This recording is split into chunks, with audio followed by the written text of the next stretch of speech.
Hermanos, buenos días. Es un gusto poder estar con ustedes por este medio. Nuevamente, hermanos, por favor, estén orando. Con ya van 2 domingos en semáforo verde. Si la situación continúa así, seguimos en semáforo verde, vamos a estar comunicándonos ya con ustedes para que podamos de alguna manera tener algún culto, tener alguna actividad, o si es posible ya de hecho, ya comenzar a tener cultos continuos aquí en la iglesia.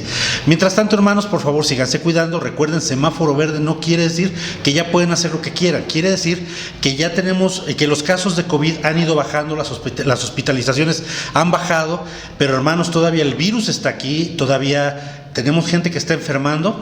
Así que, hermano, te invitamos, si no te has vacunado, ve a vacunarte, es tu derecho, y continúa cuidándote, continúa cuidando a tu familia y continúa cuidando a aquellos que estamos a tu alrededor. Les voy a pedir, hermanos, que vayamos, por favor, al Salmo número 110. Salmo número 110. Los salmos están más o menos a la mitad de tu Biblia, y vamos a comenzar con este salmo. Solo vamos a leer los primeros 4 versículos. Fíjate lo que dice este salmo. Dice: Jehová dijo a mi Señor, siéntate a mi diestra, hasta que ponga a tus enemigos por estrado de tus pies. Jehová enviará desde Sión la vara de tu poder, domina en medio de tus enemigos. Tu pueblo se te ofrecerá voluntariamente en el día de tu poder, en la hermosura de la santidad. Desde el seno de la aurora tienes tú el rocío de la juventud. Juró Jehová y no se arrepentirá. Tú eres sacerdote para siempre, según el orden de Melquisedec. Vamos a empezar con estos primeros 4 versículos, hermanos. Este salmo es muy hermoso porque ¿sabes de quién está hablando? Dios está hablándole directamente a nuestro Señor Jesucristo. Siéntate a mi diestra hasta que ponga a tus enemigos por estrado de tus pies, hasta que tus enemigos yo los haya puesto debajo de tus pies. Hermanos, esto es hermoso porque nos recuerda también el sacrificio que hizo nuestro Señor Jesucristo en la cruz y por el cual Él ahora es nuestro sumo sacerdote. Y dice aquí la Biblia que del orden de Melquisedec. Si recordamos un poco nuestro estudio de Génesis, hermanos, Melquisedec es el sacerdote que sale a recibir a Abraham y a quien Abraham le da el diezmo de todo lo que acaba de ganar en la batalla que acaba de ocurrir. Entonces, hermanos, al estar Leví todavía en los lomos de Abraham, dice el autor de Hebreos, es como si Leví reconociera que Melquisedec es un sacerdote de un orden mayor. Entonces Jesucristo es de este orden de sacerdotes, de Melquisedec, es un orden mayor. Pero a todo esto, ¿qué hace un sacerdote? Hermanos, un sacerdote hacia el lado del pueblo enseña la palabra, predica obediencia para que la gente aprenda a temer a Dios y de esta manera le sea agradable. Y hacia el lado de Dios, Él intercede por el pueblo. Es el que lleva las ofrendas para que los pecados del pueblo sean perdonados. Hermanos, Jesucristo es un orden superior de sacerdote porque Él se ofreció como sacrificio. Y de esa manera la ira de Dios se derramó sobre Él al estar en la cruz y no sobre nosotros que lo merecíamos. Hermanos, estos 4 versículos son hermosos. Vamos a completar solamente los últimos 3 para no quedarnos con la duda del salmo. Fíjate qué hermoso es esto. El Señor está a tu diestra, quebrantará a los reyes en el día de su ira, juzgará entre las naciones, las llenará de cadáveres, quebrantará las cabezas de muchas tierras, del arroyo beberá en el camino, por lo cual levantará la cabeza. Hermanos, todo este salmo también es profético. Algún día Jesucristo va a reclamar su lugar como lo que es, como el rey soberano que es. Y hermanos, va a ser algo hermoso porque aunque aquí el salmo parece ser muy cruento, en realidad lo que nos describe es que va a haber una justicia plena. Jesucristo va a establecer esa justicia plena. Esto lo vamos a vivir primeramente en el milenio, cuando Satanás esté encadenado durante 1000 años y nosotros podamos gozar de una tierra completamente gobernada por Dios, una tierra donde no va a haber hambre, donde no va a haber los problemas que tenemos en estos momentos, porque no va a existir la corrupción. Dios va a gobernar. Y hermanos, después de esto, cuando entremos a la eternidad y Dios ya sea el gobernante absoluto de todo, pero todo porque Jesucristo, al morir en la cruz, compró nuestra salvación. Y por eso, hermanos, debemos estar agradecidos. Por eso Él es nuestro sacerdote y es de un orden superior. Es sacerdote del orden de Melquisedec. Vamos a terminar, hermanos, y vamos a comenzar, le pido al grupo de alabanza que pase aquí. Pero antes, hermanos, vamos a comenzar orando también para dejar este tiempo en manos de nuestro Dios. Padre nuestro que estás en los cielos, te agradecemos, Señor, porque en tu bondad tan infinita, tú, Padre, que sabías que íbamos a fallar, aún así nos creaste.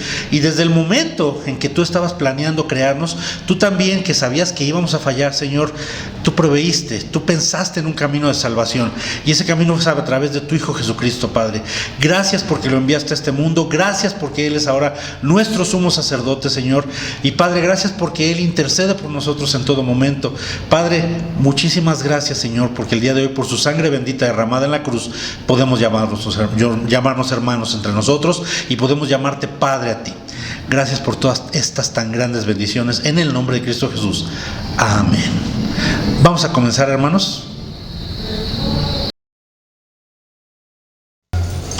Número 34GA, Salmo 66.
Número 2GA, a ti, Señor.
la fuente inagotable de amor.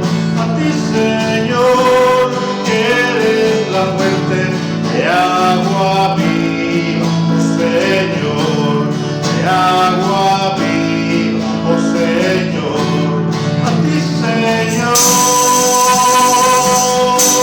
que eres la fuente inagotable de amor. A ti, Señor,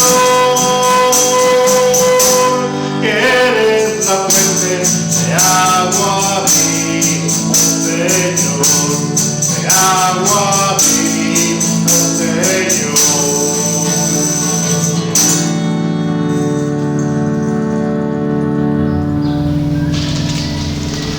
Número 71, GA, Él me conoce.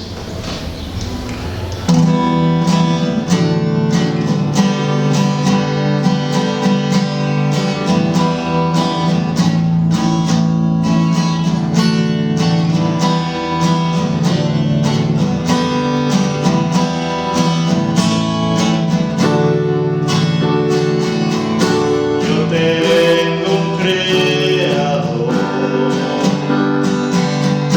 Él me formó y desde la eternidad mi vida redimió. Él me conoce, Él sabe mi pensar, Él ve mis lágrimas y escucha mi llamar.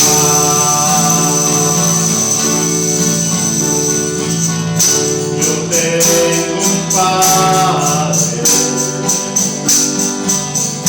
y suyo soy. No importa dónde esté, a su lado voy. Él me conoce, Él sabe mi pensar, Él ve mis lágrimas y escucha mi llamar. Él me conoce, Él sabe mi pensar, Él ve mis lágrimas, escucha mi llamar, y escucha mi llamar.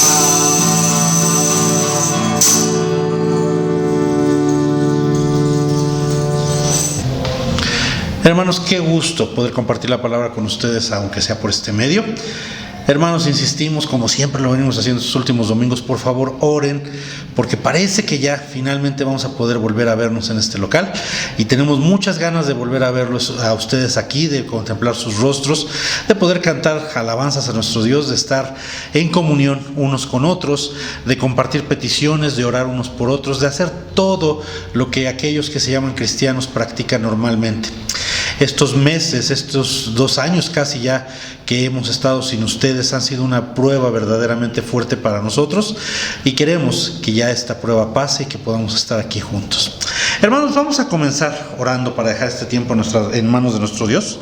Padre nuestro que estás en los cielos, Señor, te agradecemos porque en el bendito nombre de tu Hijo Jesucristo, el día de hoy tú nos tienes con bien aquí. Y Señor, tú dejaste tu palabra que es clara, tú dejaste tu palabra que es un manual de vida, Señor, que es un manual en el cual encontramos tu voluntad y lo que tú esperas de aquellos que se llaman creyentes. Y Padre, encontramos la historia, Señor, también encontramos todo aquello que necesitamos saber para comprender que nuestra salvación para nosotros fue algo completamente gratuito, porque fue por gracia, fue por tu gracia que la recibimos, pero para ti fue algo costosísimo, Señor, pues implicó entregar a tu Hijo Jesucristo para que muriese en la cruz. Gracias, Padre, por ese sacrificio, y te suplicamos, Señor, que mantengamos esto en nuestra mente mientras estamos estudiando tu palabra. Gracias, Padre, porque en el libro de Génesis encontramos muchísimos ejemplos de vida, encontramos muchísimos ejemplos de cómo se comporta también un creyente, cómo actúa, cómo te respeta, y también encontramos, Señor, las fallas que tuvieron. También encontramos, Padre, que no es un libro que exalte las virtudes y oculte, Señor, los errores.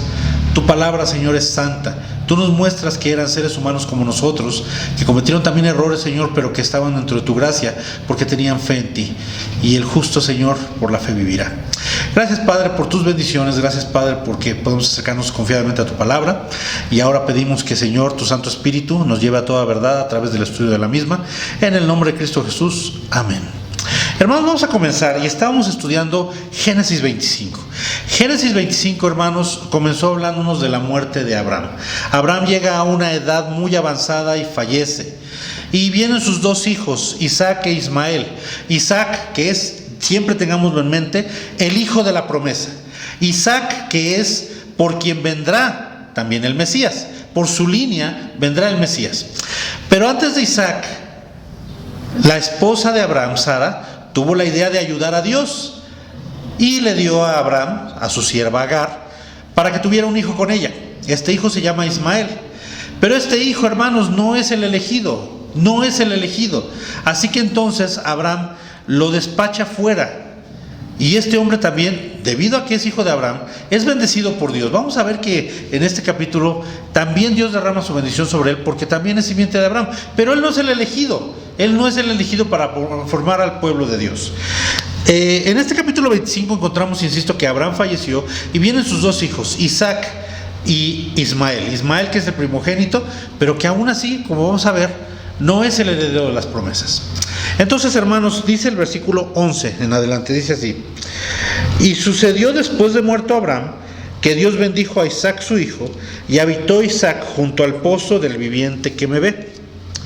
Este primer versículo, hermanos, nos recuerda, la mayoría de veces cuando lo leemos de forma aislada, lo único que vemos es que Dios bendijo materialmente a Isaac, y es correcto, Dios bendijo materialmente a Isaac, pero ¿por qué lo hizo? ¿Qué es lo que motivó a Dios a bendecir a Isaac de esta manera? Bueno, la motivación es reafirmar su pacto, decir, este es el escogido, es él en quien se derramarán todas mis promesas, en quien se cumplirán, todas mis promesas. Entonces, hermanos, una vez que Abraham muere, las bendiciones de Dios comienzan a recaer ahora sobre Isaac. Isaac, aquí podemos considerar que comienza su historia, por así decirlo.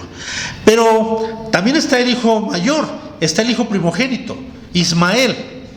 ¿Qué pasó con Ismael? ¿Qué sucedió? Vamos a ver un punto interesante, pero vamos a leer primero del versículo 12 al 18. Dice de la siguiente manera: estos son los descendientes de Ismael, hijo de Abraham, a quien le dio a luz Agar, egipcia, sierva de Sara. Estos pues son los nombres de los hijos de Ismael, nombrados en el orden de su nacimiento. El primogénito de Ismael, Nebaiot, luego Sedar, Adbel, Mibsán, Misna, Duma, Masa, Adar, Tema, Getur, Nafis y Sedema. Estos son los hijos de Ismael, y estos sus nombres por sus villas y por sus campamentos, 12 príncipes por sus familias. Y estos fueron los años de la vida de Ismael, 137 años, y exhaló el espíritu Ismael, y murió, y fue unido a su pueblo.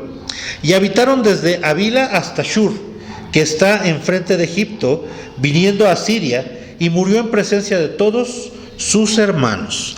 Vamos a quedarnos tantito hasta ahí, hermanos. Por un lado, la Biblia nos dice que Dios continúa ahora su plan a través de Isaac, y la prueba es que comienza a bendecirlo materialmente. Isaac para este entonces ya está casado con su esposa Rebeca. Recordamos en la historia cómo Abraham participó activamente para que Rebeca se casara con su hijo Isaac. Pero, hermanos, también tenemos que platicar un poquito acerca de Ismael. Ismael, hermanos, debido a que es hijo de Abraham también, recibe parte de las bendiciones de Dios. Y la primera, no sé si te das cuenta de algunos paralelos. ¿Cuántos hijos tiene Jacob a la larga? Son 12. También aquí hay 12 hijos. Y la Biblia dice que son 12 príncipes también, porque cada uno de ellos comienza a formar una tribu o una nación.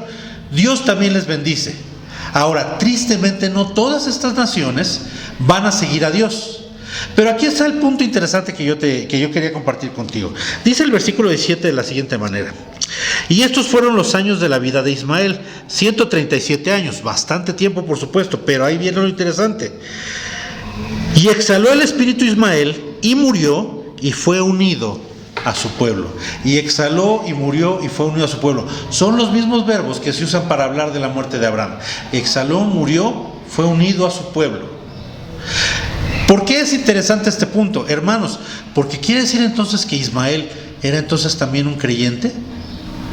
No podemos asegurarlo con completa certidumbre, pero es obvio que también aprendió de su padre algo acerca del Dios verdadero, del Dios vivo. Ahora, si Ismael era un creyente, una de las cosas tristes que ocurren después de su muerte es que muchos de sus hijos no van a reflejar el conocer al Dios verdadero, porque muchos de ellos a lo largo, de hecho incluso con el tiempo, a lo largo de la historia, se van a volver enemigos de las tribus que van a surgir de Jacob, que son las tribus de Israel. Entonces, hermanos, esto es muy triste. A la fecha, el día de hoy, los descendientes de Ismael, que son el pueblo árabe, están peleados con los judíos. Tú vas a Medio Oriente y es un conflicto tan viejo que probablemente ya ni siquiera ni unos ni otros saben por qué están peleados. Dice una anécdota, bueno, un chiste anecdótico que hay en Medio Oriente, que dice que había una rana a la orilla de un río. El río es muy caudaloso, pero la rana nada muy bien. La rana no tiene problema con que el río sea caudaloso. Entonces llega un escorpión, un animal peligrosísimo del desierto, y le dice: amiga rana, ¿me podrías cruzar al otro lado? Y le dice la rana: no hombre, no soy tonta. Si te dejo que te subas a mi espalda y te cruzo, me podrías picar y me matarías. Y el escorpión le contesta: pero ¿cómo? ¿Por qué haría yo eso? Si yo te pico, no puedo cruzar al otro lado, y si te pico cuando vas nadando, nos ahogamos los dos. La rana dice: tiene toda la razón. Entonces quiere decir que su intención es buena, así que súbete a mi lomo y te ayudo. Y justo cuando van a la mitad del río, el escorpión pica varias veces a la rana, quien antes de morir le pregunta: ¿por qué lo hiciste? Y el escorpión, en medio de risas, dice: porque estamos en Medio Oriente, no tiene que haber lógica aquí, simplemente tenemos que pelear. Y cuando tú ves el conflicto entre árabes e israelíes, parece que es eso, la rana y el escorpión. ¿Quién tiró la primera piedra? ¿Quién sabe? ¿Quién ofendió a quién? ¿Quién sabe? Pero la cosa es pelearse. Y desgraciadamente, este conflicto ha generado muchísimos muertos. ¿Qué aprendimos cuando vimos que Sara le dio a su sierva, a Abraham? Que, mi hermano, Dios no necesita tu ayuda para ejecutar sus planes. El hecho de que Sara le haya dado a su esclava egipcia Agar a Abraham y que de ahí haya salido Ismael, a la larga causó que surgiera un pueblo que se opone al pueblo de Dios. Ahora, ¿quiere decir esto, hermanos, que debemos de oponernos nosotros al pueblo árabe? Por supuesto que no, porque estamos viendo aquí que Dios también los bendijo por ser descendientes de Abraham. El pueblo árabe, hermanos, igual que cualquier ser humano, Dios lo ama también, y Dios quiere que vengan al arrepentimiento, y Dios quiere que también de ahí haya creyentes que vayan rumbo al cielo y que estén junto con todos aquellos que vamos a estar allá alabando a nuestro Dios. Hermanos, no saco esto a colación para que tomes partido y digas: yo soy pro judío o yo soy pro árabe. Tú tienes que ser pro Dios, es decir, tú tienes que ver a los seres humanos como lo que son, seres creados a imagen y semejanza de Dios. Dios los ama y Dios quiere que todos, sin distinción, lleguen a su conocimiento, lo reciban como Señor, y que su destino final sea la gloria eterna con Él para siempre. Solamente trato de ilustrarte, insisto, con esta historia lo que sucedió porque Sara trató de ayudar a Dios. Pero en ningún sentido, y lo aclaro enfáticamente, en ningún sentido hay en mi corazón el deseo de que no existiera el pueblo árabe. En ningún sentido hay en mi corazón ese deseo. ¿Por qué? Porque, insisto, viendo este pasaje, 12 príncipes surgen de Ismael, quiere decir que Dios también lo bendijo. Y viendo también lo que dice, insisto, cuando él muere y exhaló y murió y fue unido a su pueblo, a mí me llama mucho la atención, porque pareciera ser que el autor de Génesis, Moisés, está tratando de decirnos, este hombre también conocía al menos algo acerca del Dios verdadero.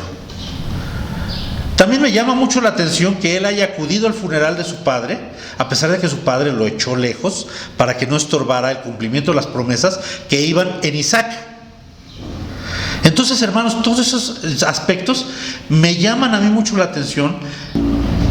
Si Ismael era un creyente, entonces era un creyente muy maduro. Te voy a decir por qué. Porque imagínate lo que es saber que eres el primogénito, que tienes derecho a la mejor parte de la herencia, y tu padre te dice no, porque a mí Dios me dijo que tú no eres el elegido. Aceptar, hermanos, que no eres el elegido por parte de Dios, hacerte a un lado, implica una madurez espiritual muy grande. Insisto, hermanos, todo esto es solamente una conjetura. Si la Biblia no nos dice que Ismael fuera un creyente, nosotros no debemos afirmarlo. Pero solo les digo los puntos que me llaman la atención. ¿Es probable que Ismael haya sido un creyente? Yo pienso de forma muy personal que sí. Yo pienso de forma muy personal que él fue un creyente. Pero, hermanos, solamente hasta que lleguemos a la presencia de Dios lo vamos a saber. Ahora bien, fíjate entonces lo siguiente. Estos 12 príncipes, como dijimos, algunos de ellos se convierten en naciones. A lo largo de la historia, algunas de estas naciones desaparecen o son conquistadas por Asiria, por Babilonia, por otros imperios y desaparecen. Pero, hermanos, el pueblo árabe continúa hasta nuestros días. Entonces, hermanos, Ismael también es bendecido. Ismael probablemente era un creyente también, pero vemos en el primer versículo, el versículo 11, que la bendición de Dios recae directamente sobre Isaac, porque es en Isaac que se van a cumplir las promesas.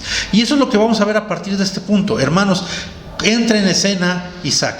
Comienza la participación de Isaac en el libro de Génesis y vamos a ver que es hermoso, porque lo primero que vamos a notar, o lo primero que nos va a llamar la atención, es la historia de sus dos hijos, Esaú y Jacob.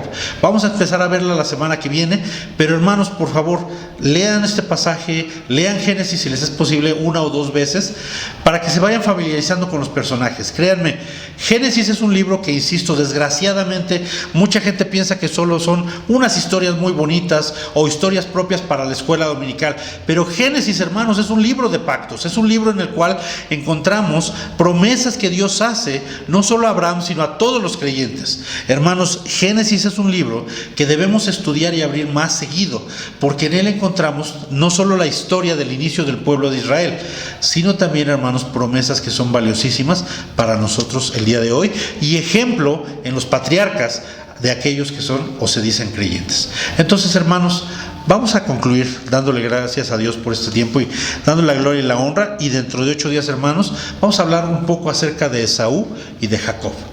Pero por el momento, hermanos, vamos a orar, vamos a dejar este tiempo en manos de los tuyos. Padre eterno, gracias te damos, Señor, porque nos has permitido acercarnos a tu palabra, y ahora, Señor, que hemos concluido, te suplicamos, Padre, para que lo que hayamos aprendido no lo echemos en saco roto, Señor, que, Padre, tu bendición pueda caer sobre nosotros, Señor, porque, Señor, nosotros te seamos obedientes a ti.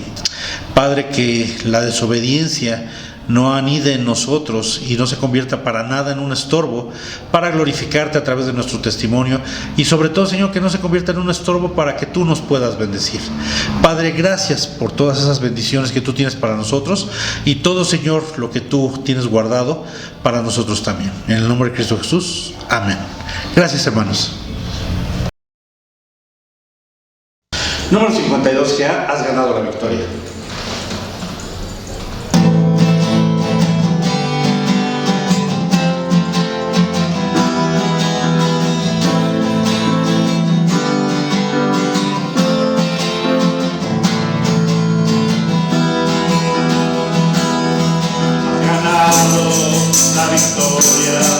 La victoria para mí.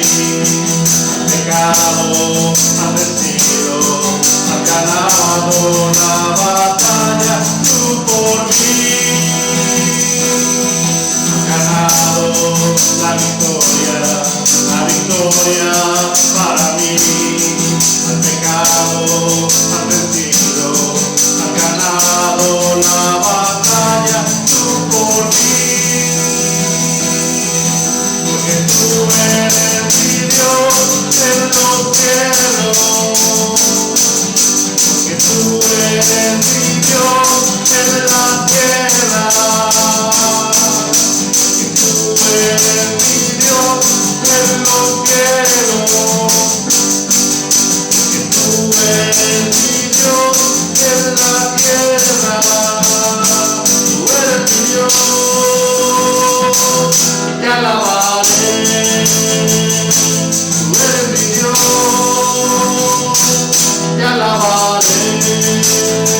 Número 55 GA, Espíritu de Dios.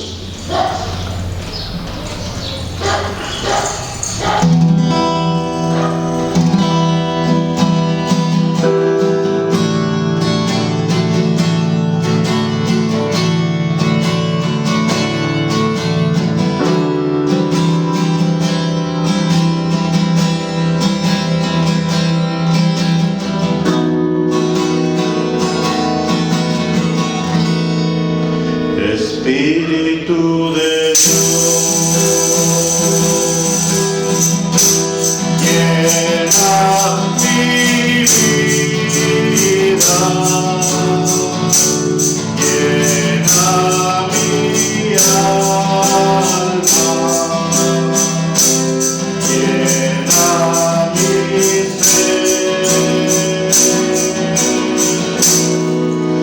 Espíritu de Dios.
Hermanos, muchas gracias por habernos acompañado en esta emisión. Les recordamos, hermanos, que estamos subiendo videos cada 8 días y les pedimos, insistimos, paciencia. Ya pronto vamos a poder estar aquí juntos.